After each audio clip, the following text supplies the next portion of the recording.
너희는 애곡할지어다. 여호와의 날이 가까웠으니 전능자에게서 멸망이 임할 것이미로다. 그러므로 모든 손에 힘이 풀리고 각 사람의 마음이 녹을 것이라. 그들이 놀라며 괴로움과 슬픔에 사로잡혀 해산이 임박한 여자같이 고통하며 서로 보고 놀라며 얼굴이 불꽃 같으리로다. 보라, 여호와의 날 곧 잔혹히 분냄과 맹렬히 노하는 날이 이르러 땅을 황폐하게 하며 그 중에서 죄인들을 멸하리니 하늘의 별들과 별 무리가 그 빛을 내지 아니하며 해가 돋아도 어두우며 달이 그 빛을 비추지 아니할 것이로다. 아멘. 13장 1절부터 지난주에 봤는데 그 13장 1절에 제목이 붙어 있지요. 바벨론에 대한 경고 또는 그와 비슷한 제목이 붙어 있습니다. 바벨론이라는 어떤 제국을 멸망시키시겠다고 하나님께서 경고하시는 거죠. 어디까지 그렇냐 하면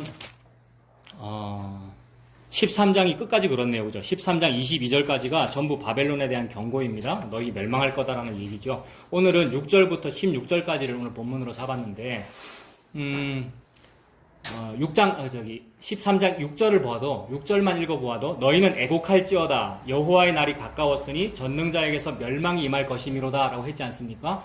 방금 제목이 뭐라 그랬습니까? 누구 멸망한다는 얘기였습니까? 바벨론 멸망한다는 얘기였죠. 그러니까 그래서 너희는 애곡할지어다. 그러니까 바벨론 너희 애곡해라. 너네 지금 큰일 났다. 바벨론 너네한테 여호와의 날이 이제 왔다. 전능자에게서 멸망이 임할 거다라는 이야기입니다. 그러므로 1차적으로 성경을 읽을 때 1차적으로는 문자적으로 여러분 읽어야 되죠. 문자에 적혀 있기를 이거 지금 앞뒤 문맥을 봐도 그렇고 바벨론이라는 제국 망한다는 얘기구나. 그래서 바벨론 보고 얘기하는 거구나. 애곡해라. 크게 울어라. 너네 이제 망했다. 그때까지는 막 부귀 영화를 누리고 전 세계에서 제일 강한 나라 아닙니까? 그래서 늘 웃음소리만 넘치는 그런 나라인데 아니 이제 애곡할지어다. 여호와의 날이 가까웠다. 멸망이 임한다. 그래서 1차적으로는 바벨론이 멸망할 것이다 라고 읽어야 합니다. 그래서 이런 거죠, 여러분.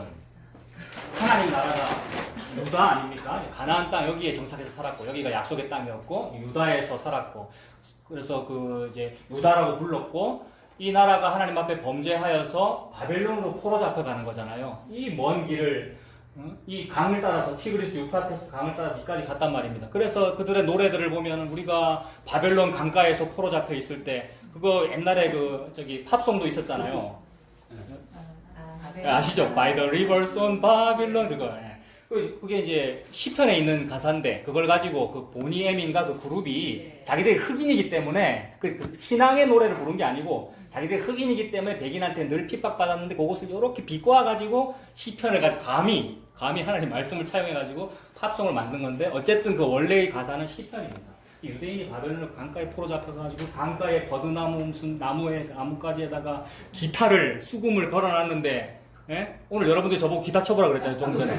그거 똑같이 바벨론 사람들이 웃어가면서 애곡하지 아니하고 웃어가면서 야 너그 성가대 출신이라며 찬양대장 출신이시라면서 기타 좀 칠 줄 안다며 찬송만 불러봐봐 라고 했을 때 그 고통을 노래한 것이 옛날에 우리가 바벨론 강가에 우리가 잡혀있을 때 그들이 내보고 노래 부르라 하더라. 근데 감히 내가 어찌 여호와의 노래를 술 먹는데 주흥을 맞추니라고 내가 어찌 노래를 부르리요 라고 하는 슬픔의 노래를 불렀단 말입니다. 근데 지금 하나님께서 그 바벨론 보고 이제 니네가 슬픔의 노래를 부를 차례다. 너네가 지금 애곡해야 된다. 너네 멸망한다는 그 얘기입니다. 그러니까 문자적으로는 하나님께서 유다 백성에게 회복을 주시는구나. 유다라고 하는 나라가 바벨론에 70년간 포로 잡혀 있었는데 마침내 하나님께서 선지자에게 예언하신 대로 70년이 되자 이 바벨론을 멸망시키시고 유다를 회복시키시는구나. 이렇게 1차적으로 읽어야 합니다.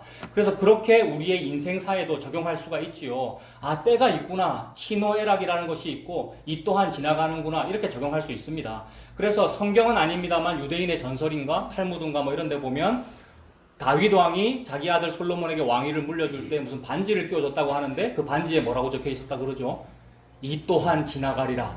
온갖 인생의 우여곡절을 다 겪어봤잖아요. 승승장구하기도 하고 추락하기도 하고 쫓겨나기도 하고 70년 생활을 하기도 하고 그러니까 그 70년은 아닙니다만 일정 기간 동안 고통의 기간이 있기도 하고 회복되기도 하고 그래서 1차적으로는 그렇게 적용할 수 있습니다만 그런데 성경이 과연 거기에서 멈추는 것인가 라는 걸 보는 거죠.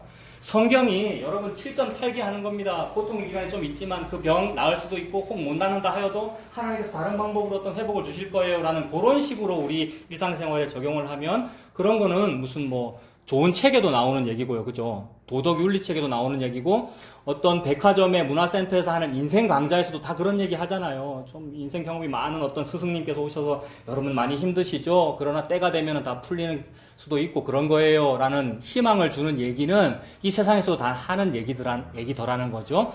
성경은 그런 이야기를 하고 있는 것이 아니라 문자적으로는 그렇게 표현되어 있으나 그 문자를 가지고 하나님께서는 다른 것을 말씀하시더라는 거죠. 그래서 하나님께서 특별히 하나님의 묵시 속에서 다른 것을 말씀하시는 거, 그거를 보고 계시라고 그러고, 기독교는 계시의 종교이고, 저와 여러분은 성도로 부름받았고 예수님 믿고 있는데, 예수님씩이나 믿으면서 우리가 예수님을 믿고 있다는 우리와 이 기독교가 과연 홈플러스 문화센터하고 똑같은 얘기를 하면서 즐기면서 오늘 주일이다, 내가 교회 11시 예배 가가지고 내가 그런 좋은 얘기를 들었어 라면서 힘을 내어 또 내일 일주일을 또 사는 무슨 그런 힘을 얻는 그런 것을 하고 있는 것이 아니라는 거죠. 그럼 하나님은 뭘 하고 있느냐면 무언가 다른 것을 계시하고 있는데 그 계시를 읽을 수 있는 것이 저와 여러분의 지혜와 지식으로 된 것이 아니라 저와 여러분이 혹시 그 계시를 읽는다고 하여도 그것은 내가 알았거나 여러분이 똑똑해서 그런 것이 아니라 하나님으로부터 공짜로 받은 것이죠. 어느 날 우연히 바람이 불어가지고요. 그 바람을 어려운 말로 루아흐라고 하잖아요. 저와 여러분은 네페시고 바사르고 아무것도 아닌 존재란 말입니다. 수련회 갔다 오신 분은 다 들었고 이거 어려운 말로 네페시 바사르는 쓰레기 같은 인간 뭐 그렇게 보면 되는 거예요. 흙먼지. 여러분 우리는 늘 탐심이 가득한 것이 네페시이고 나는 그 탐심이 다 채워지지도 아니하고 내가 가득히 덕지덕지 덮어놓은 이 무화과 나뭇잎이 건조해가지고 말라서 바사라지는 그런 바사르 같은 나는 그런 존재인데 하나님께서 어느 날 그야말로 우연히 여기에는 우연이라는 말을 써야 합니다. 우연이라는 말이 어쩌다가 이거예요. 그것이 룻기에 나오는 모압 여인 룻이 우연히 보아스의 보리밭에 이르렀다라고 하는 그 우연이라는 말입니다. 근데 우연히 저와 여러분이 이 계시를 알게 되었고 이 복을 알게 되었는데 못된 사람은 우연이라고 생각을 하지 않고 내가 노력을 했으니까 여러분 지금 이야기가 잠깐 곁으로 셉니다만은 내가 좀 노력을 했으니까 내가 그토록 찾아 헤맸으니까 내가 이 계시를 나는 알았지라고 하게 되는데 그것을 여러분 목사인 저와 성도인 여러분들이 회개해야 합니다. 하나님께서 어쩌다가 저와 여러분에게 참 이 버림받아도 마땅한 저와 여러분에게 루아흐를 주신 거잖아요. 루아흐는 성령님이시고 예수님 자기 자신이시고 지혜와 계시의 정신입니다. 그걸 우연히 그야말로 은혜로라고 여기는지 아니면 자기가 잘나서 그런 건지는 하나님께서 다 아시고 우리들 간에 그런 육이 느껴지지 않냐고 저 사람은 정말로 어쩌다가라고 생각하는구나. 정말로 저 사람은 한 일이 없이 저 차 목사는 저 성도는 정말로 한 일이 없이 주님의 은혜가 임해서 저렇게 하는구나 라는 것이 우리가 적어도 공동체로 모였으면요 여러분 그런 것이 소속감이고요. 우리가 지금 화목교회 하고 있지 않습니까? 어떤 복음 아는 사람은 야 교회 하려고 그런다라고 그런 반감을 가지는 사람도 있더라고요 여러분. 오늘 얘기가 자꾸 서론인데 자꾸 딴 데로 새는데 저 교회 하려고 이거 하는 겁니다 여러분. 교회 하려고 목사하고 있고요. 헌금만 갖다 놨습니다. 여러분 보세요. 저 있는데 영 어색해 뭐가. 근데 교회 하고 있다고요 지금요 여러분. 저 지금 넥타이 맺고 양복 입었고요. 곁길로 샜다고 했습니다만 저와 여러분이 교만하다는 말을 지금 하고 있는 겁니다. 여러분 어쩌다가 우리가 복음 알았잖아요. 어쩌다가 지혜와 계시의 정신이 임해가지고 어쩌다가 지금 1차적인 요 해석을 뛰어넘은 거란 말이에요. 원래 우리가 요구하고 있었잖아요. 바벨론에 있다가 7.8개 할 수 있겠지. 나는 적극적 사고방식을 가져야지. 긍정의 힘을 가져야지. 하나님께서 회복시켜 주시는 거야 라고 요렇게만 성경을 해석하고 있었지 않습니까? 근데 어느 날 주님께서 그래 그것도 맞는데 그 문자가 맞는데 그 문자를 통하여 내가 진짜로 하고 있는 나의 열심이 무엇이니 그것이 여호와의 열심이거든요. 그걸 지금 하나님 말씀하고 계시잖아요. 그것이 루아우로 바람 불어가지고 저와 여러분에게 알게 되었지 않습니까? 그것이 저는 이게 나의 성격인지 뭔지 모르겠습니다만은 그것이 저는 여러분의 표정에서 보였으면 좋겠어요 여러분. 교만이 자꾸 보이지 말고 육이 보이지 말고 여러분의 영혼이 당신 영혼이 아니고 루아의 힘이 막 보였으면 좋겠어요. 그러면 막 이렇게 좀 어깨동무가 되고요. 농담도 좀 되고요. 가끔씩 농담 하시는 것 같은데 여러분들 네, 어깨동무 하시네요. 그러면 그걸 보고 이제 형제라 그러고요 여러분. 형님입니까? 네. 그래서 그걸 교회하고 있습니다. 그런 걸 교회를 하려고 그런다. 무슨 목회자가 인도를 하려고 그런다. 목사가 인도하도록 돼 있습니다 여러분. 대한예수교장로의 헌법에 헌법 좋아하지도 않습니다만. 자, 곁길로 좀 샜습니다. 무슨 말을 하고 있습니까? 은혜라는 말을 하고 있습니다. 주님께서 은혜로 주신 거잖아요. 그래서 은혜를 헛되이 받지 아니하고 은혜를 받으시는 저와 여러분 되었으면 좋겠습니다. 1차적으로는 문자적으로 바벨론 이야기하는 거 맞습니다. 근데 이면적으로 하나님께서 계시하시는 것이 있는데 뭐냐 하면 예수님 이야기하는 거죠. 하나님은 모든 성경을 통하여 예수님과 그의 십자가를 말씀하고 계십니다. 그래서 지난주 얘기가 뭐였습니까? 13장 1절부터 바벨론 얘기한다 그랬는데 그 말은 예수님께서 바벨론과 동류로 여김받으셔서, 그래서 지난주 주제가 불법자와 범법자와 동류로 여김받았다 한 구약의 말씀이 내게 이루어져야 하리니 내게 관한 일이 이루어져 가민이라 라고 예수님이 복음서에서 그랬단 말입니다. 십자가 직전에 하신 말씀이죠. 그러니 예수님이 불법자와 동류로 여김받는 일이 구약성경책에 많이 적혀있다는 얘기죠. 그래서 그 일이 내게 대한 것이고 그것이 십자가에서 지금 이루어져 가민이라 라고 그러셨으니까 바벨론이 멸망한다는 이 말씀을 통하여 하나님이 지금 바벨론을 무찌르고 싶으신데, 즉 바벨론이 하나님의 적인데 저 바벨론을 반드시 이기셔야 하는데 그 이기는 방법이 자기 아들 예수님을 바벨론으로 여겨가지고 예수를 죽여버림으로써 바벨론을 이기시는구나 라는 이 말도 안 되는 이야기를 하나님이 하고 있더라는 겁니다. 이게 이면적인 얘기였고 이것이 하나님의 계시였어요. 문자적으로는 그냥 제국 바벨론으로만 보이는데 하나님은 그 문자에 담아서 내가 내 대적을 이렇게 밟아 이기는 거야 라고 말씀하시고 계십니다. 그래서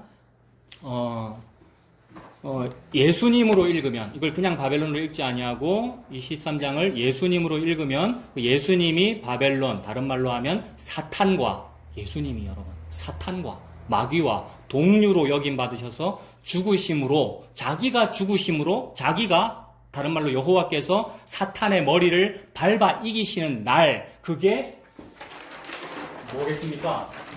여호와의 날. 여호와의 날이라는 것은 여호와가 주인공인 날이잖아요. 여호와께서 이기시는 날이잖아요. 그래서 창세기 처음부터 여자의 후손이 뱀의 머리를 밟아 이기리라고 예언하셨는데 그런 것이 다 계시잖아요. 하나님께서 그 뱀의 머리를 밟아 이기는 그날이 하나님 진짜로 영광 받으시는 날이고 하나님이 이기시는 날이구나. 그래서 그런 거를 여호와의 날이라고 부르는구나. 근데 그동안 신학을 할 때도 그렇고 교회에서 성경 공부를 할 때도 그렇고 여호와의 날이란 심판과 구원이 동시에 있다더라 하는데 딱 맞아떨어져요. 여호와께서 이기시는 날이니까 구원이며 영광인데 동시에 그분이 죽으시는 날이니까 심판받으시는 거죠.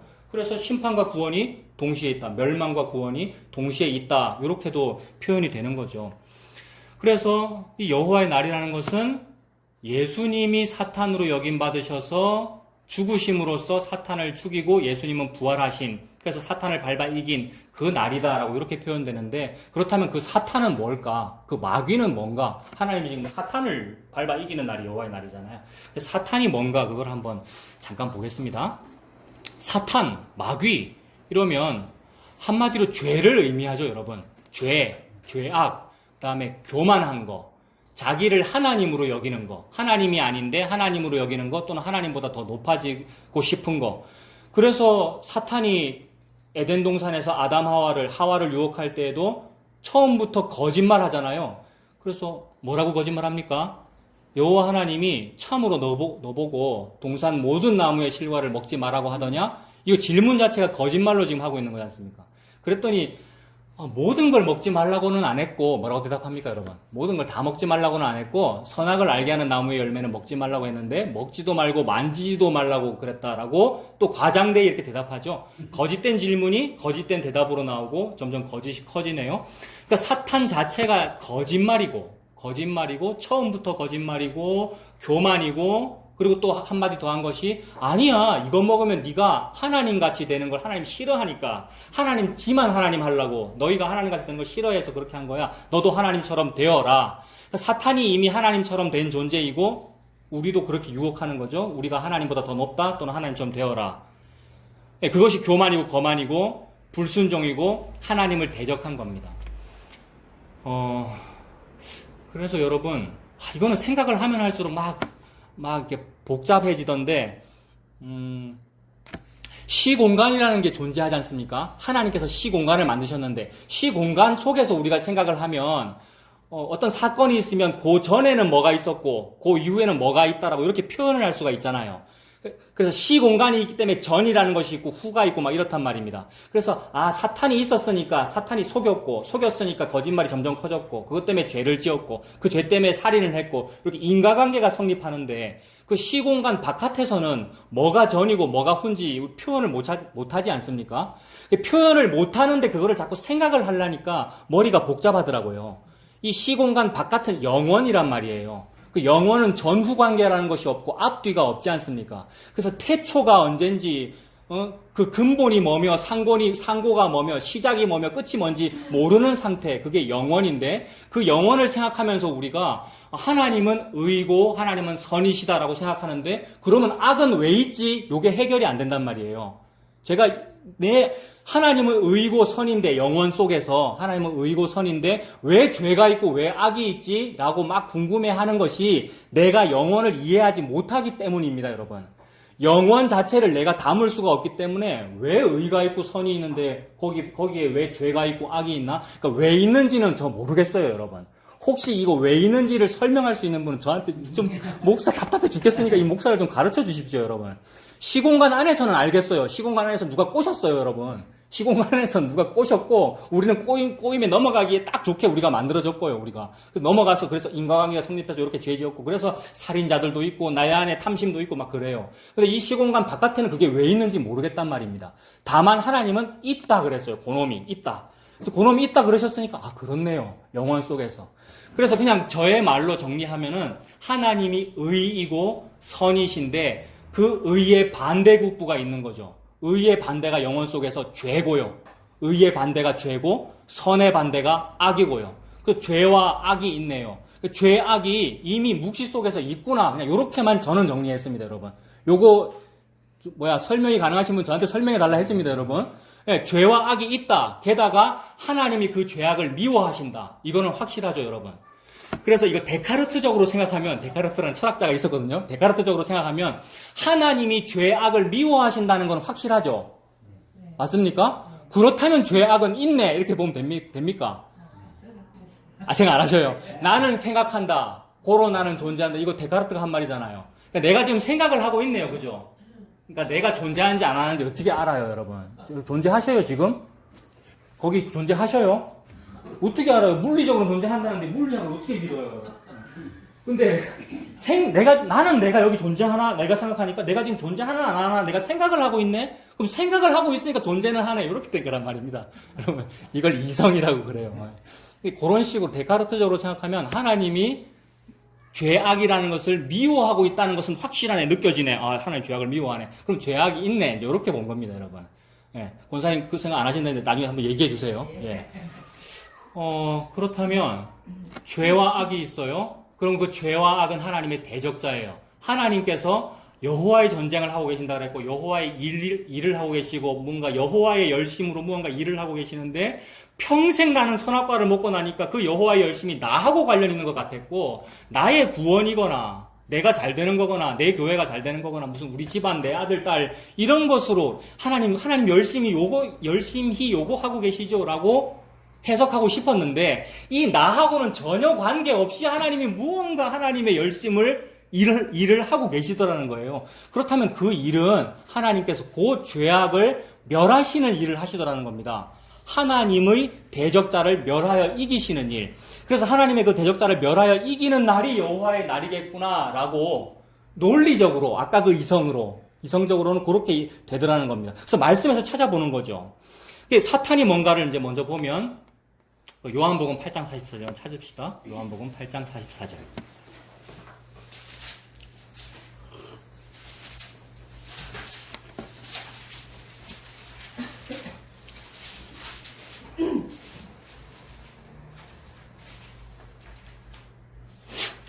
예수님께서 사람들하고 대화 나누시다가 사람들이 안 받아들이죠. 안 믿죠.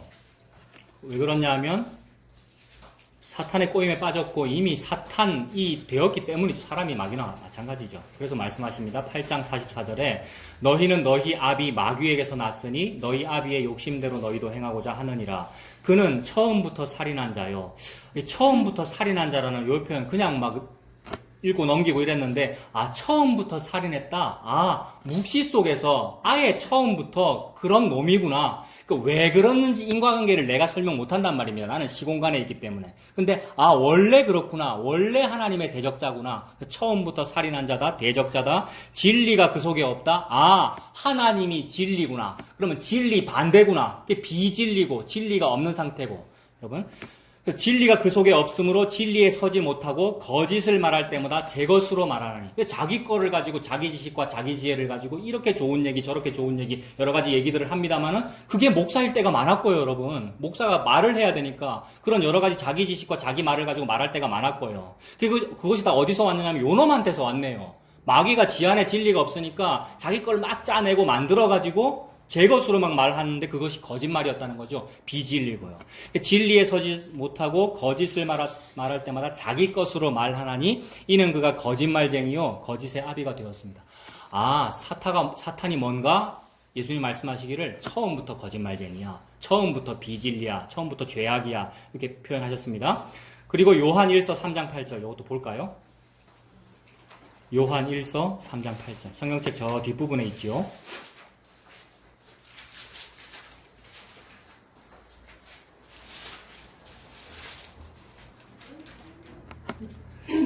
요한일서 3장 8절에 죄를 짓는 자는 마귀에게 속하나니, 아까 그 요한복음의 그 표현과 마찬가지입니다. 죄를 짓는 자는 마귀에게 속하나니 마귀는 처음부터 범죄함이라. 아, 그렇구나. 마귀라는 존재 시공간이 이해가 안 됐는데 하나님 표현하시기를 걔 원래 그래 이렇게 표현하시네요.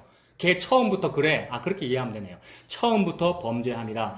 근데 하나님의 아들이 나타나신 것은 마귀의 일을 멸하려 하심이다 이렇게 표현하십니다. 그러면 하나님의 아들이 나타나신 것, 즉 예수님의 성육신을 말하고 하나님의 아들 나타나서 뭐 하려고 나타났습니까? 십자가에 죽으시려고 나타나신 거죠. 하나님의 아들의 나타나심의 가장 중요한 일은 십자가이지 않습니까?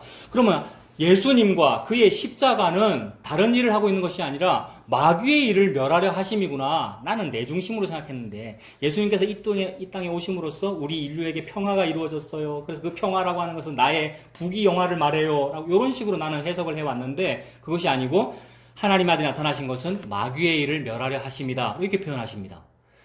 그래서 이건 제가 읽어드릴게요. 예수님께서 이제 공생에 사시면서 여러 곳에 다니시는데 귀신을 쫓아내시는 일들을 하시잖아요. 귀신 들린 사람을 막 예수님 찾아가셔요.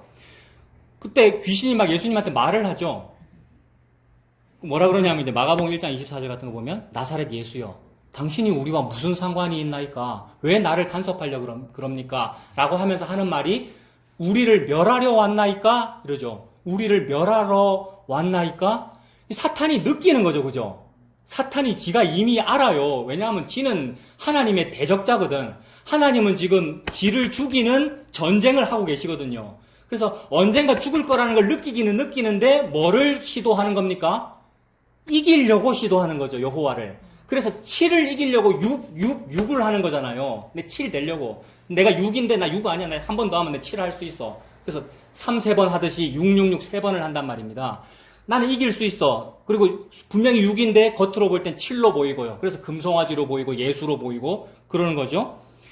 느끼긴 느껴. 예수님이 왔을 때 우리를 멸하러 왔나이까? 나는 당신이 누구인 줄 아노니 하나님의 거룩한 자니이다. 아, 하나님께서 자기 아들 예수를 보내신 것, 예수님께서 이 땅에 나타나신 것은 마귀의 일을 멸하려 하심이구나. 그래서 멸하는 일을 쫓아내시고 멸하는 일을 하시고 사람들이 보고 깜짝 놀라서 도대체 저가 누구이기에 이런 일이 벌어지는가 라고 놀라는 거잖아요, 사람들이. 그래서 처음부터 범죄한 자인, 즉 하나님의 대적자인 마귀, 그것이 죄악 덩어리죠. 그 죄악을 멸하시는 것이 예수님의 일이었습니다. 죄악을 밟아 이기시는 거죠. 창세기 3장 15절에 여자의 후손이 뱀의 머리를 밟아 이기리라고 했는데, 여자의 후손은 예수 그리스도를 의미하고 뱀의 머리라고 하는 것은 죄악 덩어리를 말하는 거죠. 즉 처음부터 범죄한 자인 그 죄악, 의와 선의 반대 개념인 사탄을 밟아 이기는 일을 예수님께서 발 뒤꿈치 상해가면서 하겠다라는 것이 창세기 3장 15절 아닙니까? 그래서 그 일을 하시는데 그 무엇으로 그 일을 하시느냐 하면 골로새서 2장 15절 이것도 찾아봅시다. 골로새 2장 15절.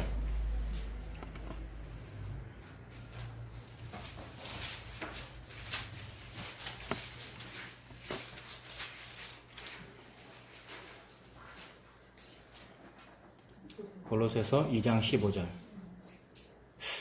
예수님께서, 다른 말로 하나님께서, 예수님께서 통치자들과 권세들을 무력화하여 드러내어 구경거리로 삼으신답니다. 그리고는 십자가로 그들을 이기셨느니라 라고 말씀하시네요. 하나님께서 지금 하나님의 일을 하고 계시는데 그 하나님의 일은 사탄을 이기시는 건데, 사탄을 이기는 하나님의 방법, 여호와의 날의 하나님의 방법은 십자가로 그들을 이기시는 거네요. 그래서 그 바로 앞에 있는 통치자들과 권세들을 무력화한다 그랬는데, 하늘의 권세 잡은 자, 통치자, 권세들이 뭐겠습니까? 눈에 보이는 존재로는 대통령, 국왕 이런 존재들인데, 권력자들인데 결국 사탄이겠죠. 공중의 권세 잡은 자, 통치자들, 권세들은 사탄을 의미합니다. 그런 사탄을 무력화하여 드러내어 구경거리로 삼으신대요. 여러분, 무력화시킨다, 드러낸다, 구경거리로 삼는다는 표현은 지금 2000년 전에 골로새서의 표현이잖아요. 그 당시의 사회 문화적인 표현으로 무력화시킨다, 드러낸다, 구경거리로 삼는다는 표현은 군사적인 표현이래요. 왜냐하면 전쟁이 많고 제국들이 막 정복 전쟁을 하는데 어느 한 나라를 확 식민지화 삼고 정복을 하면 그 정복시킨 개선 장군 또는 왕이 어떻게 하느냐 하면 그 나라의 왕이나 장군을 포로로 잡아가지고 옷 벗기고 매 때려가지고 피 질질 흐르는 상태로 질질 끌고 오는 거죠. 끌고 올 때에 나의 백성이 개선가를 막 부르면서 와, 우리 임금님이 이겼어, 우리 임금님의 포로를 한번 봐 라면서 그 포로는 무력화되어 있고, 뭐가 드러내어집니까? 남자 같은 경우 옷을 다 벗깁니다. 왜 벗기겠습니까? 부끄럽게 만들려고, 수치심을 주려고. 그게 드러내는 거죠. 무력화시키고 드러내어 구경거리로 삼으신 건 포로되었음을 말하는 거거든요. 그래서 그를 범법자와 동료로 삼아 질질 끌고 매 때려가지고 끌고 다니고 옷 벗겨서 끌고 다니는 이런 모습이 십자가다라고 표현하는 거죠.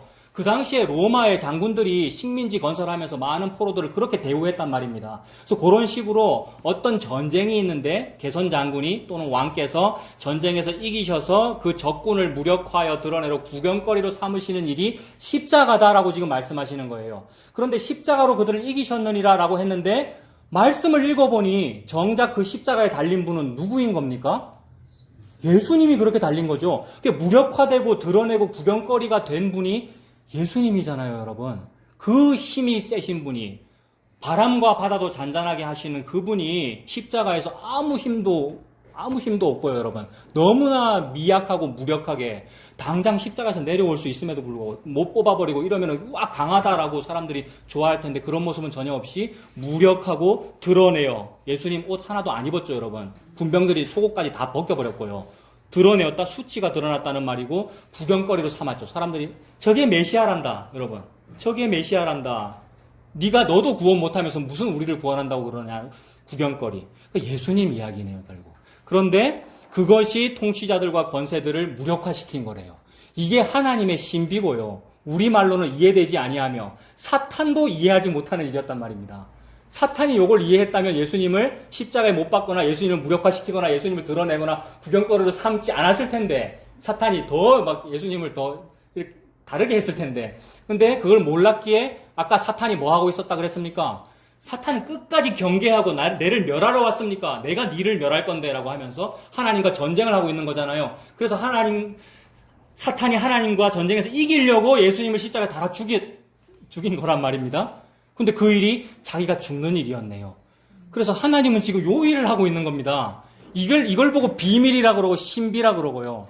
우리는 딴 생각하고 있었는데 먹고 사는 일 생각하고 있었잖아요, 우리는요. 근데 하나님은 하나님의 묵시 속에서 하나님이 이기시려고 이 일을 하시네요. 하나님의 승리의 방법은 자기의 아들을 통치자와 권세자들, 즉 사탄과 동료로 여기셔서 무력화하여 드러내어 구경거리로 삼으셔서 죽이시고 부활시키는 이 일. 그래서 그분께서 십자가에서 죽으셔서 사탄의 머리를 밟아 이기신 것이 여호와의 날이고, 부활하여 사탄은 죽고 예수님은 사신 그것이 여호와의 날이고요. 다 합해서 예수님의 베들레헴 탄생도 여호와의 날이고요. 예수님의 나타나심이 여호와의 날이 되는 거죠, 그러니까. 그래서 하나님께서 십자가로 그렇게 하나님의 대적을 밟아 이기셨네요. 히브리 2장 14절도 한번 찾아봅시다. 히브리서 2장 14절.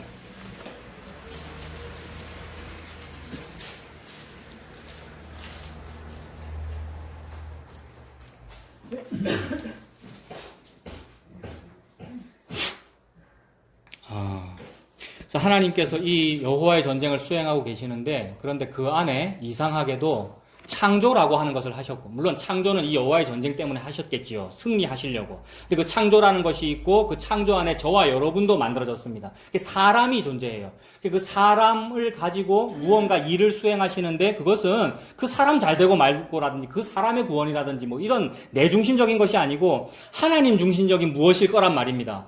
하나님께서 저와 여러분을 창조하신 것도 하나님의 그 승리와 관련될 거란 말입니다. 여호와의 나를 위하여 저와 여러분도 창조했을 거란 말입니다. 근데 그 저와 여러분들은 혈과 육을 가지고 있어요. 혈과 육을 가지고 있으니까 우리가 선악과도 먹었고, 그것 때문에 이렇게 복잡하고 막 시공간이 앞뒤가 안 맞아요. 죄악이 왜 존재해요? 라면서 데카르트까지 동원해야 되는 이런 일들을 하고 있는 것이 혈과 육이 있어서 그래요, 여러분. 혈과 육의 말로 이렇게 표현하니라고 이 표현을 하고 있는 거잖아요.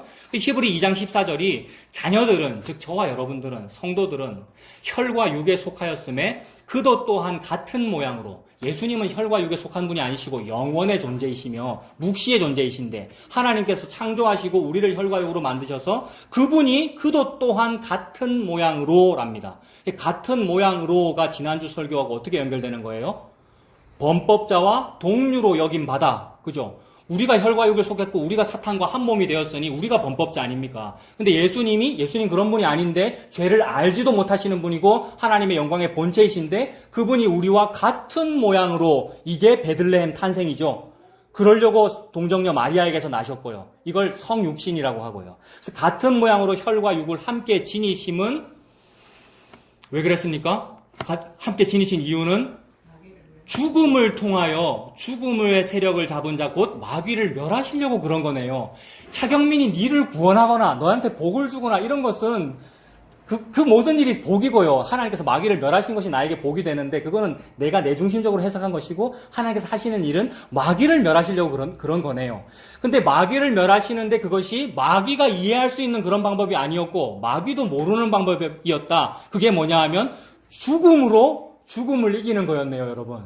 이게 십자가의 신비지요. 이 모든 세상과 이 자본주의 문화, 제국주의 문화는 승리가 승리인데, 하나님은 죽음이 죽음을 멸하는 거야. 죽음이 승리하라는 요 방법. 마귀는 모르는 방법이죠. 마귀는 내가 살고 남을 죽여야 사는 건데, 예수님은 내가 죽는 것이, 그것이 승리다라고 지금 표현하시는 거죠. 그래서 죽음을 통하여, 즉 십자가를 통하여 죽음의 세력을 잡은 자 마귀를 멸하셨습니다. 하나님이, 고린도후서 5장 21절에 제가 읽어드릴게요. 하나님이 죄를 알지도 못하신 이를 우리를 대신하여, 하나님이 죄를 알지도 못하신 이를 우리를 대신하여 죄로 삼으신 것은, 이 죄로 삼으셨다는 것이 불법자와 동류로 삼으신 것이고 마귀와 동류로 삼으신 것이고, 아까 의와 선의 반대말이 죄와 악이니까 죄, 악과 동류로 삼으셔서 죽여버리시는 일을 하시네요, 여러분. 이것이 십자가이고 하나님의 열심입니다. 그래서 하나님이 죄를 알지도 못하신 이를 우리를 대신하여 죄로 삼으신 것은 우리로 하여금 그 안에서 하나님의 의가 되게 하려 하심이라.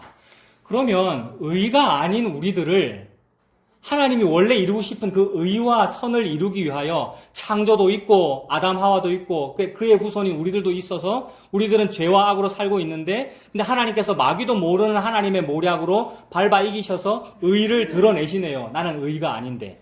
그래서 그를 죄로 삼으신 것은 우리로 하여금 그 안에서 하나님의 의가 되게 하려 하십니다. 즉 마귀를 멸하시는 그 일을 하나님께서 하셨습니다. 그리고 요한복음 12장을 읽어봅시다, 여러분. 요한복음 12장.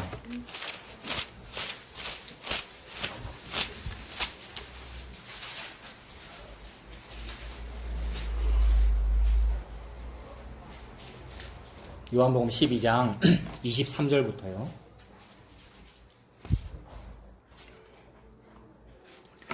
자, 12장 23절부터 보면 예수님께서 이제 예루살렘으로 가시는 것이고요. 이제 곧 십자가 지실 겁니다. 십자가 얘기하십니다. 죽음을 앞두고. 그런데 12장 23절에 예수께서 대답하여 이르시되 인자가 영광을 얻을 때가 왔도다. 이렇게 말씀하십니다. 여러분, 이거 지난번에도 우리 요한복음 읽었는데, 저랑 같이 읽었는데, 우리 모임 처음 시작할 때 요한복음 읽었잖아요. 그때도 저 이해 못하고 있었거든요. 근데 당연히 영광이지 라고 문자적으로만 그냥 이해했는데, 그 영광이 뭘까? 오늘 설교하고 여러분 이렇게 연결하면 어떻게 됩니까? 예수님 십자가 지러 가는데 그게 무슨 영광이에요? 십자가는 무력화되고 드러내고 다 벗겨지는 것이고 예수님 죽는 그건데 그게 영광이라는 말은 예수님이 그 개선 장군이네요. 예수님이 마귀가 되어 마귀로 여김받아서 마귀를 죽이고 마귀를 무력화시키고 옷 벗기고 십자가에 달아 죽임으로써 예수님이 이긴 거니까 여호와의 날이고 예수님 개선장군이고 예수님이 승리하신 그 왕이네요. 그 얘기를 하시는 거네요, 여러분. 내가 지금 영광을 받을 때가 왔다. 근데 제자들 눈에는 하나도 영광으로 안 보이죠. 무슨 말을 합니까? 왜 십자가로 죽으러 갑니까? 내가 가만 안 있을 겁니다. 막 칼 차고요. 베드로가 그러고 제자들이 그러고요, 여러분. 근데 그 얘기구나. 예수께서 대답하여 이르시되 인자가 영광을 얻을 때가 왔도다. 인자가라는 표현도 벌써 인자가라는 표현에서도 벌써 멈추고 설교를 1시간 이상 해도 되는 표현이죠. 예수님은 인자가 아니잖아요. 인자가 아니다는 말은 예수님은 묵시이시며 영원이시고 죄를 알지도 못하시는 분이란 말이에요. 근데 예수님이 인자가 되기 위하여 아담 하와가 있었고 저와 여러분이 있단 말입니다. 그래서 저와 여러분이 있음으로 인해서 죄를 드러내시는 것이고요. 그래서 선악과를 먹지 말아라라고 했으나 저와 여러분 왜 존재합니까? 선악과를 먹음으로써 이게 죄다라는 것을 드러내기 위하여 나가 있고, 즉 죄와 악이 있어. 그래서 그걸 내가 죽일 거야라는 걸 표현하시려고 저와 여러분의 시공간에 아담 하와가 있고 내가 1977년에 태어났고요. 우리가 존재하는 거란 말이에요. 그래서 인자가 아닌 분이 인자가 되려고 저와 여러분이 있는 겁니다. 저와 여러분이 있으니까 저와 여러분하고 똑같은 분이 되어야 이게 끝나잖아요. 그래서 예수님이 자기를 인자가라고 한 거란 말이에요. 이거 1시간 갖고 안 되는 표현이죠. 인자가라는 표현도요. 너무 놀라워요. 그냥 내가 영광을 받을 때가 왔다. 이렇게도 표현 안 하시고 인자가 영광을 받을 때가 왔다.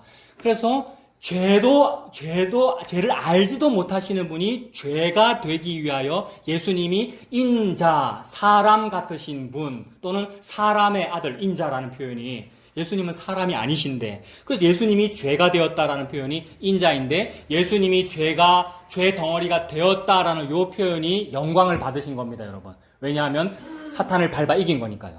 그래서 인자가 영광을 얻을 때가 왔도다. 즉 십자가 질 때가 왔도다. 내가 진실로 너희에게 이르노니 한 알의 밀이 땅에 떨어져 죽지 아니하면 한 알 그대로 있고 죽으면 많은 열매를 맺느니라. 그렇군요. 예수님이 제라이시군요. 씨, 여러분. 그래서 아브라함에게 약속했던 씨를 약속하셨는데 그 씨는 이스마엘은 당연히 아니고 이삭조차도 사실은 아니고 이삭도 그림자였고 그 낳고를 통하여 예수님 태어나는 아들을 낳는다라는 말이 씨가 번성했다, 씨가 대를 이었다라는 표현이니까 예수님이 씨앗 맞군요. 근데 다른 모든 씨앗은 살기 위해 태어났는데 여러분, 모든 씨앗은 나와 내 아들은 잘 됐으면 좋겠고 나라고 하는 씨는 번창해야 그것이 좋은 것인데 예수님이라고 하는 씨는 이거 오후에 족보 얘기에도 나오는데요. 예수님의 족보는 번성하기 위한 족보가 아니고 뭐 하기 위한 족보입니까? 마태복음의 예수님 족보는 아브라함과 다윗의 조선 예수 그리스도까지 쭉 연결된 그 족보는 예수에서 딱 끝나기 위한 족보이지 않습니까? 그래서 예수님 결혼도 안 했고 아들도 없잖아요. 그러니 씨가 죽기 위한 족보네요. 하나님 지금 그 말씀하시네요. 그래서 한 알의 밀알이 땅에 떨어져 썩기 위한 족보였고 예수님이었고 그래서 땅에 떨어져 죽지 아니하면 한 알 그대로 있고 죽으면 많은 열매를 맺느니라. 자기의 생명을 사랑하는 자는 잃어버릴 것이요 이 세상에서 자기의 생명을 미워하는 자는 영생하도록 보전하리라. 그 영생이 영원이잖아요. 그 영원이라는 일이 이 죽음을 통하여 벌어지네요. 영생하도록 보전하리라. 사람이 나를 섬기려면 나를 따르라. 나 있는 곳에 나를 섬기는 자도 거기에 있으리니 사람이 나를 섬기면 내 아버지께서 그를 귀히 여기시리라. 지금 내 마음이 괴로우니 무슨 말을 하리요? 아버지여 나를 구원하여 이때를 면하게 하여 주옵소서라는 이런 표현. 예수님께서 인성을 가지신 분으로서 너무나도 괴로움의 표현들이 있잖아요. 겟세마네 동산의 기도에서도 할 수만 있으면 아버지여 이 고난에 쓴 잔 지나가게 해주시면 안 돼요. 내가 안 마시면 안 돼요. 라는 그런 모든 표현들이 여호와의 날을 앞두고 극도로 무서운 표현들로 나타납니다. 구약성경은 여러분 여호와의 날을 앞두고 해산이 임박한 여자가 몸을 구부리고 이거 애를 낳아야 되는데 애가 거꾸로 들어서 있으면 어떻게 해야 돼요, 여러분? 제왕절개도 못하고 요새는 우리 둘째 제왕절개 했는데 여러분 옛날에 이거 애 낳으면 어떻게 해요? 그래서 해산이 임박한 여자가 애통하는 그 고통을 여호와의 날을 임박했을 때의 표현으로 표현한단 말입니다. 나중에 볼 겁니다. 그게 지금 예수님 상태를 말하잖아요, 여러분. 예수님께서 겟세마네 동산의 기도에서 땀이 피가 되도록 했던 그 일이 여호와의 날이라서 그렇구나. 십자가에서 죽으시기 때문에 그렇구나. 사탄을 멸하여 이기시는 건데 예수님 자기가 죽으시는 거라서 그렇게 표현하시는구나. 이렇게 이해가 되는 거죠. 그래서 27절에 지금 내 마음이 괴로우니 무슨 말을 하리요? 아버지여 나를 구원하여 이때를 면하게 하여 주옵소서. 그러나 내가 이를 위하여 이때에 왔나이다. 제발 면하게 해 주십시오라고 기도하시고는 그런데 피하지 않으시죠. 겟세마네 기도하고 똑같죠? 겟세마네 기도가 뭡니까, 여러분? 할 수만 있으면 이 고난의 지나가게 해주십시오. 그러나 나의 원대로 마옵시고 아버지의 뜻대로 되기를 원하나이다. 그 기도를 하고 계시는 거죠. 28절 아버지여 아버지의 이름을 영광스럽게 하옵소서 하시니 이에 하늘에서 소리가 나서 이르되 내가 이미 영광스럽게 하였고 또다시 영광스럽게 하리라 하시니 하나님은 이 일을 여러분 하고 계시네요. 하나님은 하나님께서 영광 받으시는 일을 하고 계십니다. 하나님의 영광이 뭐 때문에 훼손이 됐는데요? 의와 선의 반대 개념 때문에 훼손이 되잖아요. 감히 의에게 선에게 어디 감히 죄가 있고 악이 있을 수가 있어요. 근데 그 죄와 악이 있단 말입니다. 그 죄와 악을 멸하시는 것이 여호와의 영광이 되잖아요. 근데 그 죄와 악을 멸하시는 방법을 걔네들 방법으로 안 하신단 말입니다. 사탄의 방법으로. 그래서 영광을 얻으시는 거예요. 하나님께서 아버지여 아버지의 이름을 영광스럽게 하옵소서 하시니 이에 하늘에서 아버지 대답하셨어요. 소리가 나서 이르되 내가 이미 영광스럽게 하였고 또다시 영광스럽게 하리라. 이미 다 했답니다. 그 말은 영원이라는 개념은 시공간이 없기에 이미 다 이루어진 일이네요. 이미 다 이루어진 일이 저와 여러분의 눈에 보이는 이 시공간 속에서 벌어진 일이 2000년 전의 그 십자가이고 저와 여러분들에게 벌어진 이 시공간 역사들이고요. 하나님은 다 하셨답니다. 이미 영광스럽게 하였고 또다시 영광스럽게 하리라 하시니 곁에 서서 들은 무리는 천둥이 울었다고도 하며 여호와의 날은 천둥, 번개, 지진, 캄캄함 그런 것이 동반되는 그런 날이에요. 천둥이 울었다고도 하며 또 어떤 이들은 천사가 그에게 말하였다고도 하니 예수께서 대답하여 이르시되 이 소리가 난 것은 나를 위한 것이 아니요 니들 천둥 소리 들으라고 이게 여호와의 날이라고 알아라고 구약에 예언되어 있던 그 여호와의 날이 이거라고 알아라고 너희를 위한 것이니라. 이제 이 세상에 대한 심판이 이르렀답니다, 여러분. 아까 바벨론에 대한 심판을 얘기하는 거였죠, 여러분, 이사야서가. 이사야 13장이 바벨론에 대한 심판이었잖아요. 근데 그것이 지금 여기 요한복음 12장 31절에는 이 세상에 대한 심판이 돼요. 세상이 바벨론 맞죠, 여러분? 다른 말로 제도권 그 교회가 바벨론 맞고요. 교회가 바벨론 포로 잡힌 거고요. 그 세상에 대한 심판이 이르렀으니 이 세상의 임금이 쫓겨나리라. 아까 골로새서에서 본 통치자들과 권세들, 임금, 공중 권세 잡은 자, 이거 사탄이겠죠? 임금이 쫓겨나리라. 이게 사탄입니다. 32절, 내가 땅에서 들리면 모든 사람을 내게로 이끌겠노라. 땅에서 들린다는 말은 여러분 뭡니까? 십자가에 들리면 그 죄악과 한 덩어리가 되어 있는 사람의 죄악을 죽이고, 즉 사탄을 죽이고 내 백성을 내게로 이끌겠다. 그게 구원이네요, 여러분. 그래서 여호와의 승리 속에 내 구원도 들어가 있는 거네요. 내가 땅에서 들리면 십자가에서 들리면 모든 사람을 내게로 이끌겠노라 하시니 이렇게 말씀하심은 자기가 어떠한 죽음으로 죽을 것을 보이십니다. 예수님께서 죽으신다는 말씀을 하시면서 그것이 영광이다. 왜냐하면 세상 임금에 대한 승리니까. 세상 임금은 바로 여호와의 대적자 적 그리스도, 사탄, 마귀를 의미하죠. 그리고 로마서 5장도 한번 읽어봅시다. 로마서 5장.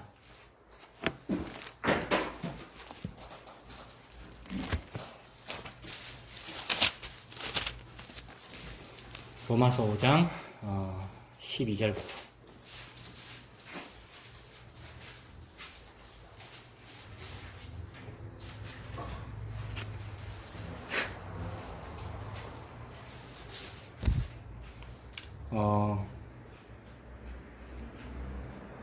하나님께서 죄악을 미워하십니다. 즉 사탄을 미워하시고 그 죄악과 사탄이 형상화된 바벨론을 미워하시는데 그 바벨론을 죽이기 위하여 바벨론을 드러내는 거죠.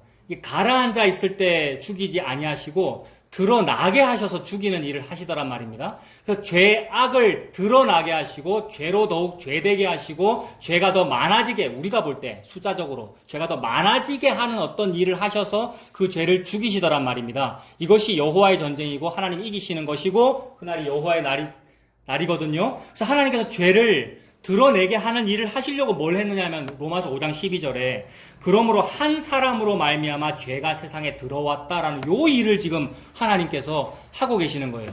이거를 제가 설명하기를 이 시공간 속에 있는 제가 설명하기를 역시나 시공간 속에 있는 여러분들에게 설명하려면 제가 이렇게 표현합니다. 묵시가 있고 영원이 있는데 하나님께서 요 일을 하시려고 즉 이기시려고 여호와의 날을 하시려고 창조를 하신 거예요. 즉 시공간을 만드셨단 말입니다. 근데 요것이 있기 전에도 죄와 악은 있어요. 왜 있는지는 제가 안다고요? 모른다고요?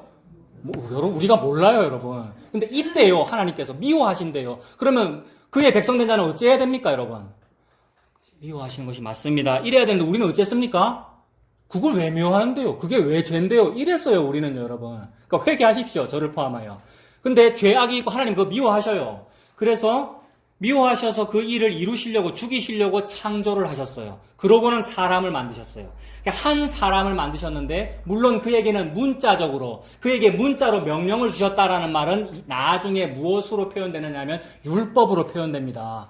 이스라엘 백성, 그 한 사람 아담의 후손이 유다인 아닙니까? 그들에게 율법을 주는 거잖아요. 이것이 원시적으로는 어떻게 되느냐 하면, 아담 하와야 선악과 먹지 마. 이렇게 된 겁니다. 율법은 없는데 그 율법이나 마찬가지죠, 여러분. 선악과를 먹지 마라가 하나님의 법이고 뜻이잖아요.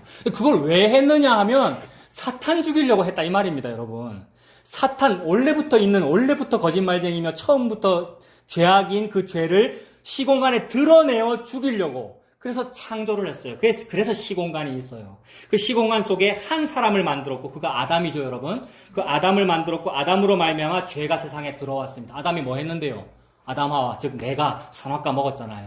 선악과 먹음으로써 죄라고 하는 개념 속에 있는 죄가 시공간 속으로 들어왔죠.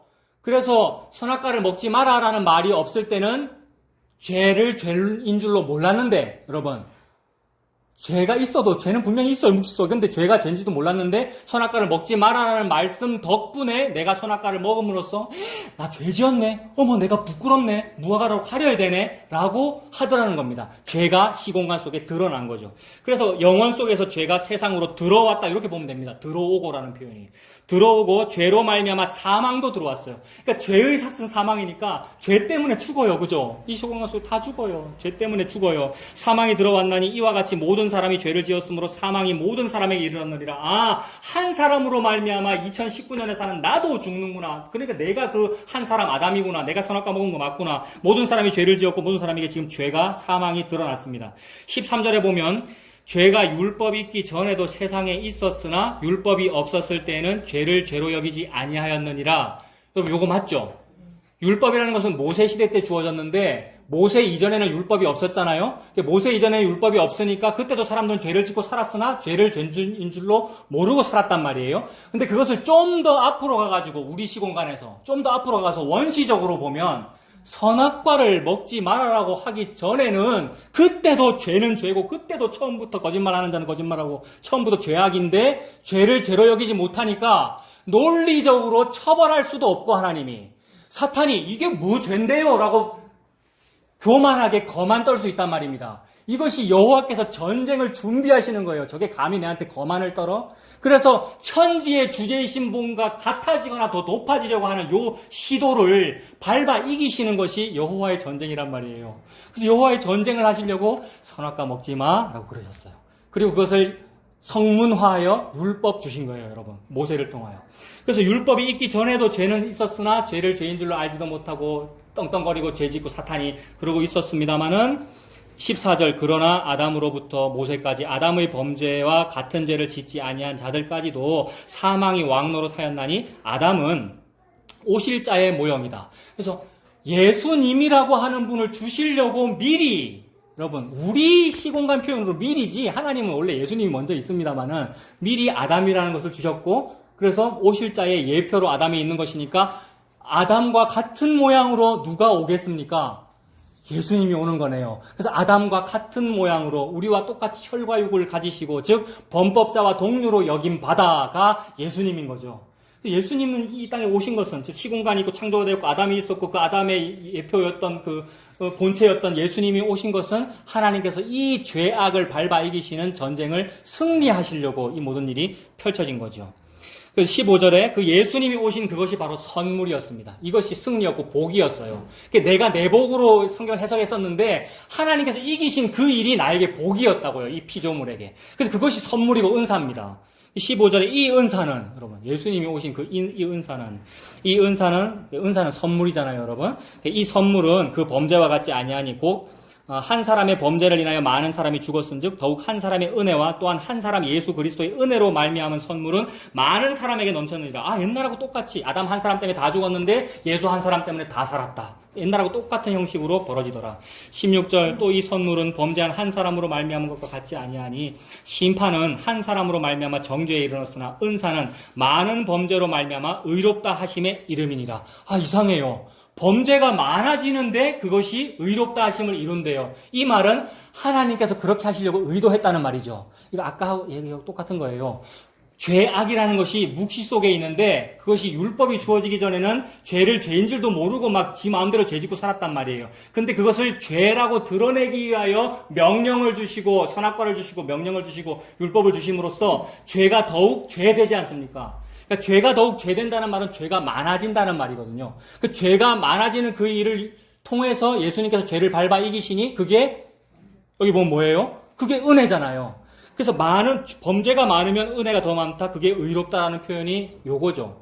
그래서 오 복되도다 죄여라는 표현도 하는 것이고 범죄가 더한 곳에 은혜가 더욱 넘쳤다라는 표현도 같은 표현이고요. 그래서 은사는 많은 범죄로 말미암아 의롭다 하심의 이름이니라. 한 사람의 17절입니다. 한 사람의 범죄로 말미암아 사망이 그 한 사람을 통하여 왕노릇하였은즉 더욱 은혜와 의의 선물을 넘치게 받는 자들은 한 분 예수 그리스도를 통하여 생명 안에서 왕노릇하리로다. 예수님 덕분입니다. 그런즉 한 범죄로 많은 사람이 정죄에 이른 것 같이 한 의로운 행위, 이게 뭡니까? 한 의로운 행위? 인간의 살신성인이나 지하철 의인, 요게 의로운 행위가 아니고 그건 의로운 일들의 그림자일 뿐이었고 예수님의 십자가가 한 의로운 행위였네요. 한 의로운 행위로 말미암아 많은 사람이 의롭다 하심을 받아 생명에 이르렀느니라. 한 사람이 순종하지 아니함으로 많은 사람이 죄인 된 것 같이 한 사람이 순종하심으로 많은 사람이 의인이 되리라. 율법이 들어온 것은 범죄를 뭐하게 하려고 그랬습니까? 더하게 하려고. 선악과 먹지 말라고 하신 것은 결국 선악과를 먹으라고 하신 것은 아닙니다만 저와 여러분에게는 선악과를 먹는 일로 벌어지더라는 겁니다. 그 일을 통하여 하나님은 하나님의 전쟁을 수행함에 전혀 지장을 받지 아니하시고 이기시더라는 일을 이루시려고 하나님 그렇게 하셨습니다. 그래서 율법이 들어온 것은 범죄를 더하게 하려 함이라. 그러나 죄가 더한 곳에 은혜가 더욱 넘쳤나니 그 죄와 한 몸이 되어 예수님께서 죽으시니까 그것이 은혜이니까 범죄가 더한 곳에 은혜가 더욱 넘칩니다. 이는 죄가 사망 안에서 왕노릇한 것 같이 은혜도 또한 의로 말미암아 왕노릇하여 우리 주 예수 그리스도로 말미암아 영생에 이르게 하려 합니다. 왕이 둘이 나와요, 여러분. 죄와 사망 안에서의 어떤 왕이 있고요. 근데 은혜도 또한 의로 말미암은 그런 왕이 있어가지고 우리 주 예수 그리스도로 말미암아 영생에 이르게 한다. 예수님이 진짜 왕인 건데 이 땅에서는 지가 왕노릇하는 존재가 있습니다. 그게 역사적으로는 바벨론이었고요, 여러분. 제국들이었고요. 근데 그 왕을 죽임으로써 진짜 왕이신 예수님이 그 왕과 동류가 되어 그 왕을 죽임으로써 진짜 왕이 영광을 받으시는 요 일, 이게 하나님의 모략이었고 그게 여호와의 전쟁이었어요. 그게 6장 1절 보세요. 그러면 죄가 그렇게 많은 것이 영광이 된다고 하면 그럼 죄를 더 지을래? 아니야. 좀 정신 차려. 하는 거죠. 6장 1절에. 그런즉 우리가 무슨 말을 더 하리요? 은혜를 더하게 하려고 죄에 거하겠느냐? 그럴 수가 없느니라. 죄에 대하여 죽은 우리가 어찌 그 가운데 더 살리요? 이렇게 말합니다. 그래서 예수님께서 죽으셨다는 것이 너를 붙잡고 너와 한 몸이 되어 네가 죄악 덩어리인데 너와 동류가 되어 죽었다는 것이 너 안 믿어져? 안 믿어지면 지옥이지요. 그걸 믿니? 그게 구원이야. 네 죄악이 소멸된 것이니까. 이 말씀을 하는 거죠. 근데 그 소멸됐다는 말 하고 있는데 죄 많이 지을수록 은혜가 큰 거네요. 더 죄 지을래요? 라는 말 자체가 안 나온다는 말이죠, 여러분. 그리고 조금 더 뒤로 넘기면 8장 1절. 로마서 8장 1절입니다. 그래서 그 8장 1절 바로 앞에 오호라 나는 곤고한 사람이 이러다 이 고민을 했어요. 이 고민은 지금 사도 바울이 한 거니까 예수님의 십자가 이후인데 여러분. 예수님 십자가는 여호와의 날이고 다 이루었다고 했는데 여전히 이 고민이라고요, 여러분. 우리가 그래요. 그거 왜 그래요, 여러분? 시공간 속에서 살고 있어서 그래요. 근데 영원 속에서는 다 이뤘어요. 예수님께서 여호와의 날 다 이겼어요. 그러나 우리는 여전히 내 안에서 막 싸우고 있어요. 그래서 오호라 나는 곤고한 사람이로다. 그러나 8장 1절에 그러므로 이제 그리스도 예수 안에 있는 자에게는 곤고한 사람이라도 괜찮은 거죠. 율법을 통하여 하나님 계명을 통하여 내 죄는 더욱 드러나도 괜찮은 거라 이 말입니다. 드러나서 그 드러난 그 놈을 밟아 이기시니까요. 그리스도 예수 안에 있는 자는 결코 정죄함이 없나니 이는 그리스도 예수 안에 있는 생명의 성령의 법이 죄와 사망의 법에서 이겼다. 여기도 법이 두 개죠. 아까 왕도 두 개고요. 그래서 권력자가 둘인 거죠. 진짜 주관자, 주제자는 예수님이신데. 근데 그 예수님께서 이기셨습니다. 그 이긴 날이 여호와의 날입니다. 자, 그리고 이사야로 가겠습니다. 지금까지 서론했습니다, 여러분. 지금 12시 5분인데. 자, 마무리하겠습니다. 이사야서.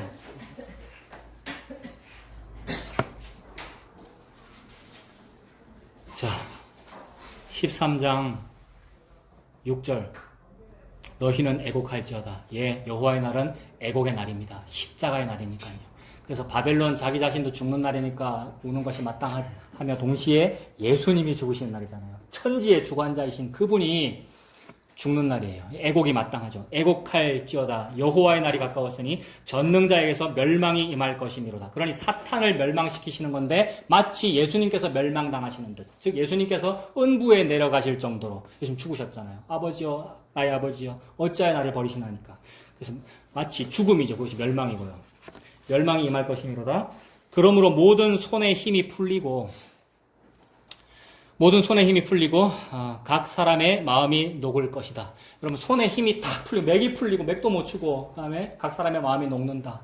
천지의 창조주인 그분이 죽는 것이 표현이 이렇게 되는 거죠. 손에 힘이 풀리고 마음이 녹을 것이다.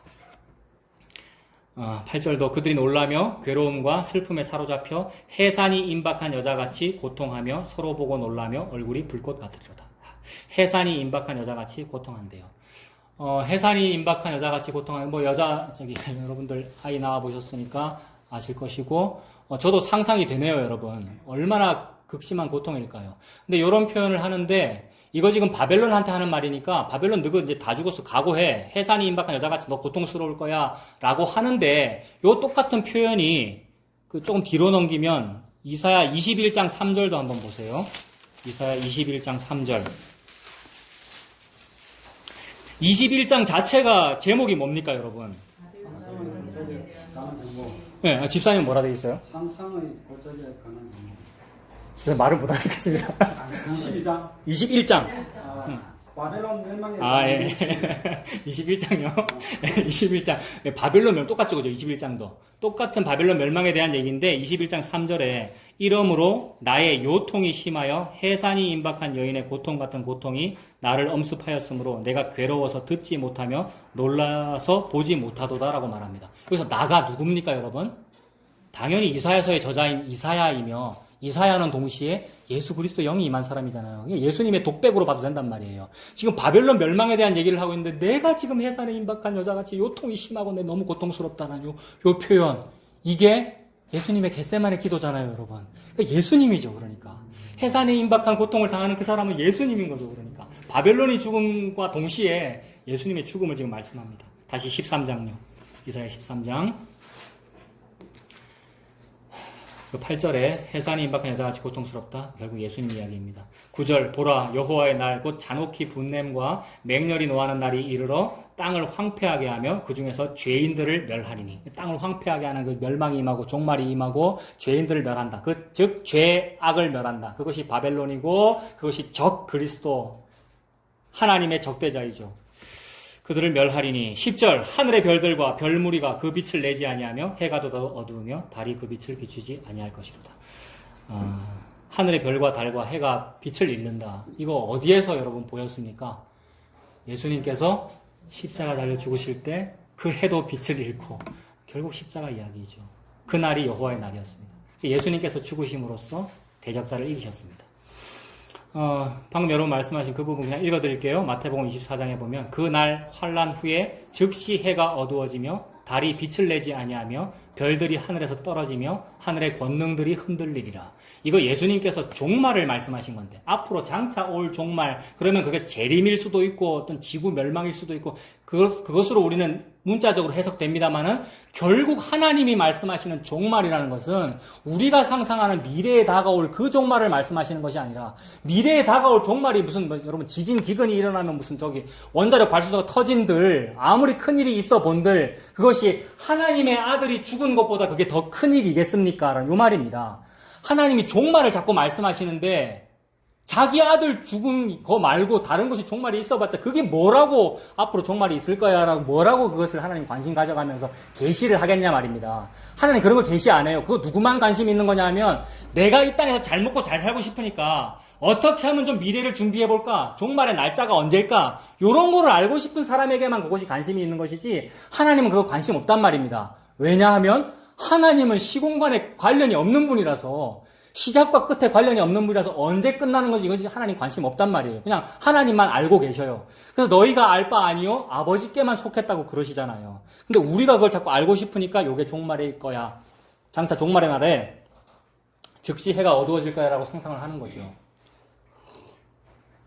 근데 하나님 말씀하신 예수님 말씀하신 이 그날 환란 후에 즉시 해가 어두워진다라는 요 말은 예수님 자기 자신이 죽는 날을 그렇게 표현하는 거죠. 십자가에 달려 죽으실 때 해도 빛을 잃었다라는 것이 그 표현이죠.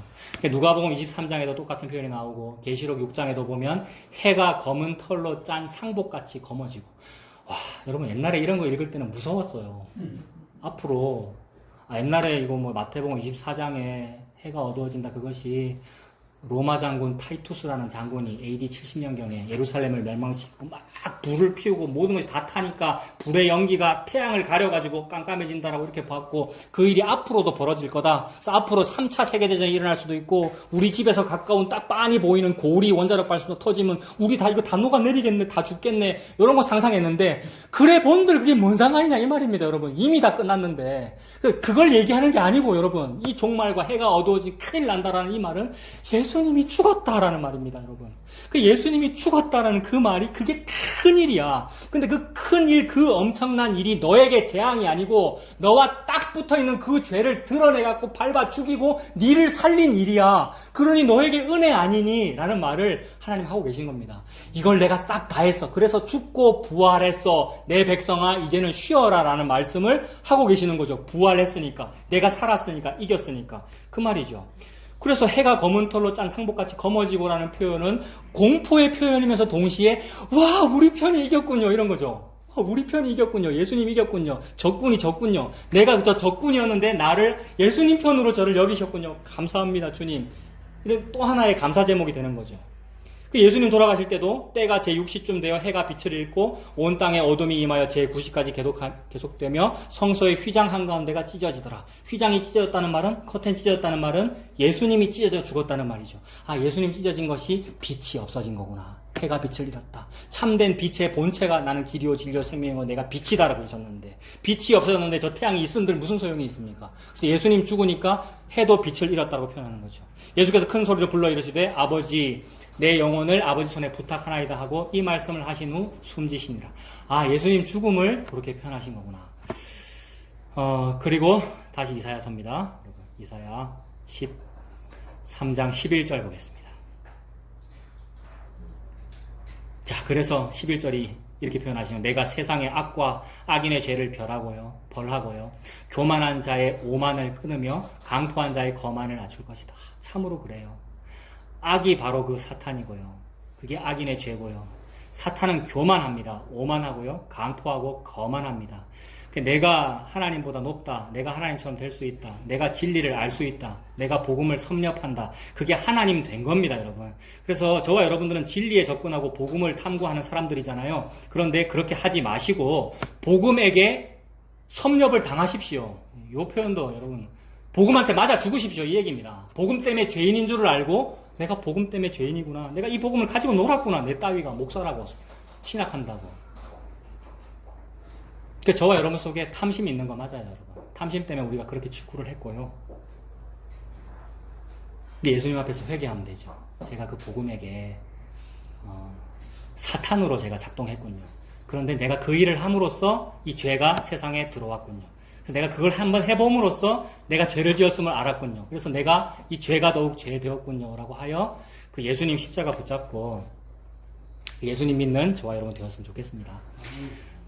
그래서 예수님 하신 일이 이거예요. 악과 악인의 죄를 벌하고 교만한 자의 오만을 끊으며 내가 참 교만해요. 우리가 교만해요. 교만한 자의 오만을 끊으며 강포한 자의 거만을 낮출 것이며 내가 사람을 순금보다 희소하게 하며 인생을 오빌의 금보다 희귀하게 하리로다.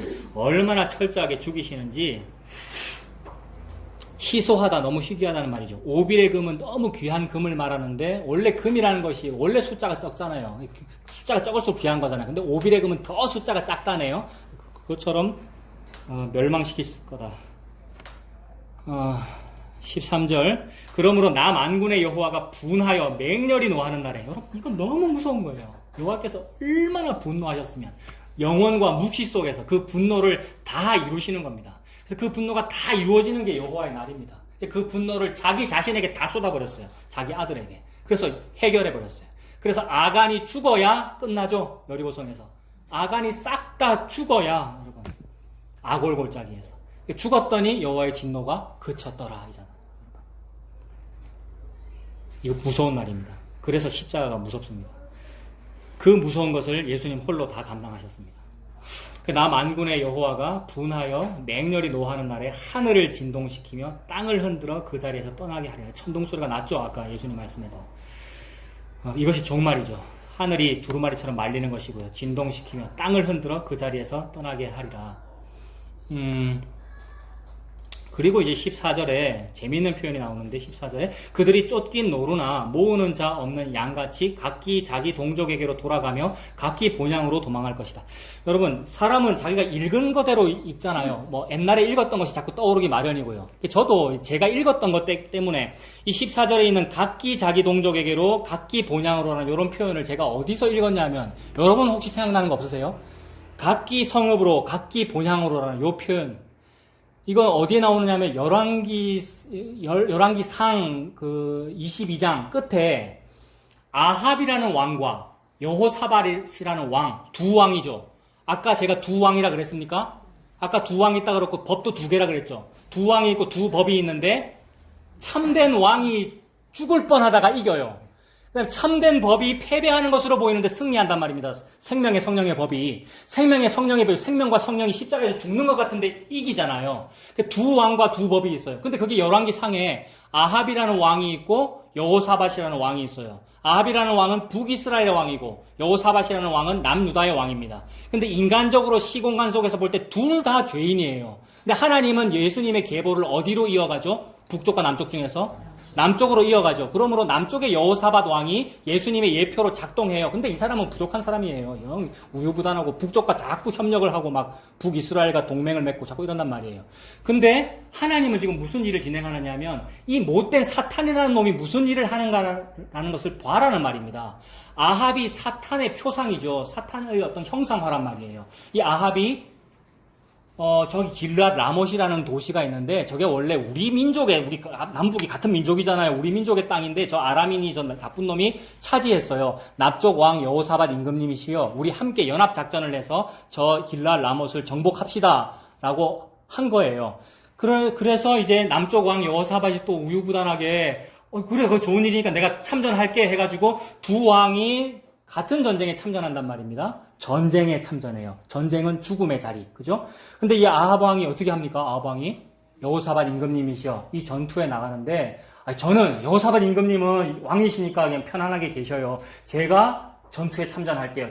제가 왕복을 벗고 사병들이 입는 전투복을 입고 저는 전투에 참전할 테니까 여호사밧 임금님 당신께서는 왕복을 입고 전쟁터에 계십시오. 이렇게 말했단 말입니다. 그러면 이 여호사밧 왕이 지혜가 있으면 속아 넘어가면 안 되죠. 여러분, 전쟁터에 가는데 왕이 왕복 입고 전쟁터 나가면 됩니까? 근데 이 여호사밧 임금이 좋다고, 그래, 나는 왕복 입고 왕관 쓰고 나갈게, 라고 해요. 우리 예수님께서 십자가에 안 달릴 수 있고, 안 달려서도 되는데 예수님이 스스로 나는 내 목숨을 버릴 권세도 있고, 다시 취할 권세도 있다. 그죠? 예수님께서 십자가에 나가는 장면하고 똑같이 겹쳐요, 여러분. 그 여호사밧이 전쟁터에 참전해요. 왕복을 입고. 그럼 어찌 되겠습니까? 아람 적군이 전부 전투복 입고 있는데 쟤만 번쩍거리는 왕 옷 입고 있다. 쟤만 죽여라. 이렇게 된 거죠. 그게 뭡니까? 그게 뭐 오야봉 죽이면 끝나는 그 조폭 문화잖아요. 그래서 막 죽이려고 하는데 그때 여호사밧이 이제 딱 눈치채고 모든 군사가 내만 죽이려고 해라고 소리를 지르니까 그 목소리를 아람 군사들이 듣고 우리가 아합을 죽여야 되는데 저 목소리는 여호사밧 목소리야. 저거 아합 아니다. 아합 죽여야 되는데 어디 있노? 그냥 아무나 죽어라라고 하면서 무심코 쏜 화살을 쏜단 말입니다. 함부로 쏜 화살. 이게 조정해서 쏜 것이 아니고 아무데나 쏘라고 화살을 쏜 거죠. 근데 희한하게도 하나님은 그 아무데나 쏜 화살을 인도하셔가지고 화살이 어디로 날아갑니까? 아합 왕에게로 날아가죠. 아합은 무슨 옷 입고 있었는데? 전투복을 입고 있었고 게다가 안 죽으려고 갑옷을 겹겹이 입었단 말입니다. 갑옷을 입었는데도 갑옷 솔기 사이로 들어가서 맞아서 과다출혈로 그날 죽습니다. 이 이야기가 여호사밧을 죽이려고 마련한 죽음의 자리에 여호사밧을 몰아넣었는데 여호사밧은 죽지 아니하고 아합이 죽더라는 이야기죠, 여러분. 이거하고 예수님 십자가하고 연결할 수 있겠습니까? 자, 그런데 그렇게 아합이 죽고 나자 백성들이 한 말이 관용구라는 말은 의뢰하는 말, 여러분. 뭐라 그러냐면 전쟁 끝났다. 각기 성읍으로 각기 본향으로. 요게 생각이 난 거예요. 사람은 지가 읽은 게 생각이 나거든요, 여러분. 각기 성읍으로 각기 본향으로. 이게 무슨 뜻일까요? 군사에게는 이게 무슨 뜻일까요? 오늘날에는 여러분, 징집제도가 있고 이게 뭡니까? 의무 병역이지만 옛날에는 평소에 뭐예요? 사람들이 농민이고 평민인데 왕이 전쟁을 하면 소집당하는 거잖아요. 강제 소집. 근데 전쟁이 끝나면 어떻게 되는 겁니까? 소집 해제. 그러니까 각기 성읍으로 각기 본향으로는 말은 제대라는 뜻이고, 제대라는 말은 남자한테 너무 좋은 표현이에요. 제대, 소집 해제, 이제 지배가 끝났어라는 말이고, 이것이 성전의 시므온 할아버지에게 벌어진 거예요. 시므온 할아버지는 평생 소집당해가지고 하나님의 묵시 앞에 소집당해가지고 메시아를 보기 전에는 죽지 아니라는 요 소집 때문에 소집 해제가 안 돼서 못 죽고 있었단 말이에요. 근데 난지 8일 만에 정결 예식을 치르러 온 아기 예수를 붙잡고 뭐라 그랬어요? 각기 성읍으로 각기 본향으로. 예? 눈크 디미티스라고 했는데 주제여, 천지의 주제여, 이제는 종을 평안히 놓아주시는 도다라는 요 말이 각기 성읍으로 각기 본향으로 놀아라 이 말이잖아요. 집으로 돌아가라, 엄마 품으로 돌아가라, 놀아라 이 말이잖아요.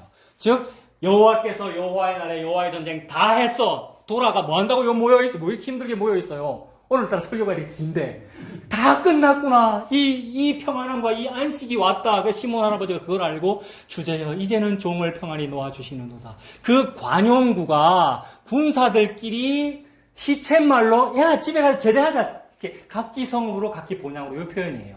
그것이 지금 이 바벨론 멸망의 날에 들린 거잖아요. 물론 여기서는 조금 다르게 또 하나 적용되는 게 나옵니다. 근데 이 관용구가 똑같이 나오더라는 거예요. 그래서 이사야 13장 14절에 이제 끝났으니까 여호와의 전쟁 이겼으니까 죽어야 될 바벨론 적군이 다 죽었으니까 각기 자기 동족에게로 각기 본향으로 라고 하는데 도망할 것이 나라고 합니다. 뒤에 그러나가 되어버렸어요. 그러면 자 여호와의 전쟁을 얼마나 철저하게 수행하시는지 그렇게 도망하는 무리 속에 패잔병이 있다. 저는 이렇게 봅니다, 여러분. 각기 성읍으로 각기 본향으로 이제 안식을 누리는데 이 여호와의 이 대적이 얼마나 666을 끝까지 하는지. 그래서 폐장병 속에 숨어가지고 내도 성읍으로 가야지, 내도 본향으로 가야지, 이런 이미지로 저는 본다고요. 그래서 그 다음 절이 뭐냐면 그 다음 절이 15절에 만나는 자마다 창에 찔리겠고 잡히는 자마다 칼에 엎드러지겠고 라고 합니다. 각기 성읍으로 각기 본향으로 돌아가는 것은 이제 자유가 주어진 것인데 돌아가는 그 길에 돌아가다가 좋다고 돌아가다가 만나는 자마다 창에 찔리고 죽는다. 누가 죽는다는 얘기겠습니까? 바벨론 패잔병이 죽는다는 얘기고 동시에 예수님의 죽음이 그렇게 철저하다. 단번에 완전히 죽으심을 다 이루셨다. 예수님 십자가 죽으심의 완전함을 말하는 거죠. 패잔병 하나도 끝까지 색출하실 정도로 철저하게 이기셨다. 그 정도로 두려운 날이다. 여호와의 날을 여호와께서 다 이루셨다. 그렇게 봅니다. 그래서 만나는 자마다 창에 찔리겠고 잡히는 자마다 칼에 엎드러지겠고 그들의 어린 아이들은 그들의 목전에서 메어 침을 당하겠고 그들의 집은 노략을 당하겠고 그들의 아내는 욕을 당하리라. 이거 얼마나 무서운 표현입니까? 성경에는 이런 표현이 많이 나와요. 어린 아이를 메어 친다. 여러분 제국들이 쳐들어왔을 때 어린 아이를 불쌍히 여기지 아니하고 애 어디를 잡는 걸 말하는 거예요, 여러분. 여기 다리를 이렇게 잡고 바위에 이렇게 메어 치는 걸 말하는 거잖아요. 근데 너무 두려운 걸 말하는 것이고, 근데 그것보다 더하게 또 어린아이를 불쌍히 여기지 않는다는 말이 여자의 배 속에 있는 태아도 불쌍히 여기지 않는다. 그래서 칼로 배를 그런 표현이 막 나오잖아요. 그게 종말의 이미지로 나오는데, 그래, 그 종말이 뭐니? 예수님 십자가를 말하는 거야 라고 지금 하나님 말씀하시는 거죠. 나에게는 그런 일이 아니었으면 좋겠습니다. 우리나라에 전쟁이 없어야 돼요 라고 우리는 우리에게 적용하는데 그 일이 일어났어요, 벌써. 예수님 십자가에. 예수님이 욕을 당했다는 말이잖아요. 메어 침을 당하고요. 근데 그것을 다 이루고 이기셨어요. 부활하셨단 말이에요. 그 은혜가 공짜로 성도에게 주어진 거잖아요. 요걸 부어주려고, 요 승리를 하려고 한 사람을 만들었고, 그것 때문에 저와 여러분이 있는 것이고, 그 사람들은 공짜로 지금 성도가 된 겁니다, 여러분. 그래서 하나님의 그 여호와의 전쟁을 다 이기셨고, 그것이 여호와의 날이었습니다. 아까 마태복음 24장을 잠깐 말씀드렸는데 거기 나오는 그때의 큰 환란이 있겠습니다. 창세로부터 지금까지 이런 환란이 없었다라고 말하는 그 환란은 요걸 말하죠. 어린아이가 매어침을 당하는 거, 부녀자의 배를 적군들이 죽이는 거, 그런 얘기들. 그것이 창세로부터 지금까지 없었던 그런 환란, 그런 비슷한 환란들은 이미 많았습니다. 여러분 앞으로도 있을 수 있고 전쟁들이 일어나잖아요. 전쟁이 얼마나 참혹한데 여러분 우리가 다 알잖아요. 근데 하나님이 진짜로 말씀하시는 이 참혹한 그 전쟁은 예수님 죽는 그 일을 말씀합니다. 그래서 바로 그러한 환란, 창세로부터 지금까지 없었던 그런 환란은 곧 예수님의 십자가 죽으심을 의미합니다. 이것이 여호와의 날입니다. 나는 내 먹고 사는 일에 바빴고, 그리고 내가 지금 괄호 안에 딱 써놨는데 계속해서 먹고 사는 일에 여러분 바쁘십시오. 자기 일 열심히 하는 거 마땅하잖아요. 그런데 나는 내 먹고 사는 일에 바빴고 예수님을 믿어도 나 먹고 사는 일 잘 되게 해달라고 믿었는데 하나님께서는 묵시 속에서 묵묵하게 예수님의 십자가만 이루고 계셨습니다. 예수님께서 그것을 다 이루셨습니다. 다 했기 때문에 무슨 말이 들리냐면, 또 우리는 무슨 말을 하고 있느냐면 각기 성읍으로, 각기 본향으로 제대하는 것이고 끝났다는 말이죠. 그렇게 쉴 수 있습니다. 이 안식을 누리는 저와 여러분 다 되기를 바랍니다. 기도하겠습니다. 하나님 아버지, 모든 말씀을 통하여 예수님에 대한 이야기를 들려주셔서 감사합니다. 예수님께서 십자가에서 그 하나님의 모든 뜻을 다 이루셨음을 믿습니다. 그러므로 이제는 나는 돌아갈 수 있고, 이제는 돌아갈 집이 있고, 안식할 수 있고, 성읍으로 본향으로 갈 수 있습니다.